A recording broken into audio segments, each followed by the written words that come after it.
تكونوا بخير، تكونوا ملاح، تكونوا بصحة جيدة. الترك الوطني والحماية المدنية الجزائرية وصلت ودخلت حتى لمنطقة الداخلة في الصحراء الغربية لتقديم مساعدات نتيجة حدوث فيضانات في المنطقة، في منطقة الداخلة في الصحراء الغربية. دخلت الحماية المدنية والدرك الوطني لتقديم مساعدة لإخواننا في الصحراء الغربية. داخله هذه الدولة اللي عمرها نداء أعطيناه اليوم، واستجاب معنا الشعب واستجاب معنا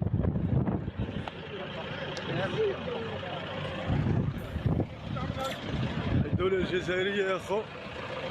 جات الإنقاذ كماين مازال جاية الهليكسات وجاية لايقة من الحديد. هاي الجزائر اللي عمرها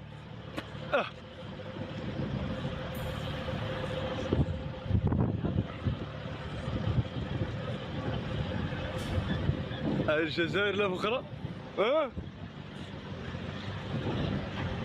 والو رانا داخله معاك احنا معاك الداخله.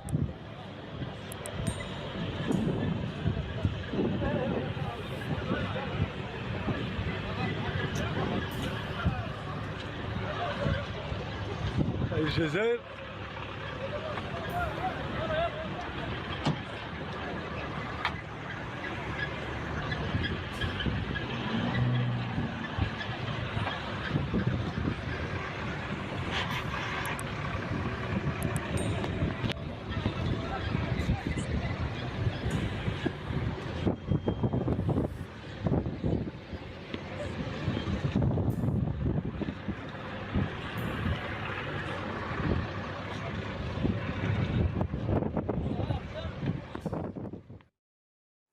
العياشة كي شافوا الدرك الوطني والحماية المدنية وفرق الإنقاذ اللي دخلت حتى للداخل هنا في هذه المناطق الغير محررة.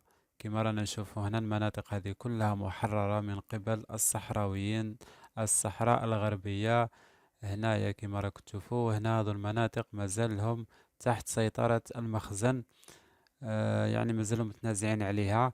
وهنا الداخلة الجيش الجزائري ولا الدرك الجزائري والحماية المدنية وفرق الإسعاف والإنقاذ دخلوا حتى للداخل هنايا، رغما عن أنف المخازن والنظام المخزني. دخلوا حتى لهنا وقالوا لهم دزوا معاهم.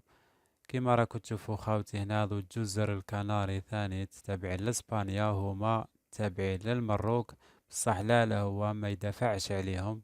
كي نروح نشوفوا في جوجل هامليك جزر الكناري هنايا، كاين جزر الكناري وكاين جزر هذا هنا ثاني ديتها لهم إسبانيا هنايا. كما راكم تشوفوا قراب ورايحين للمروك، بصح مديتهم إسبانيا. هاي اللي كسبت عليهم يحرقوا ليها لهنايا، ويجي المخزن باغي يدي الصحراء الغربية. علاش؟ لأن فيها الثروات. مخلين لهم هذا الجزر هنايا، الجزيرات هذو منا ميليا وجزيرة سبتة، ويجي للصحراويين يبغي يدي لهم أرضهم. هذا هو النظام المخزني.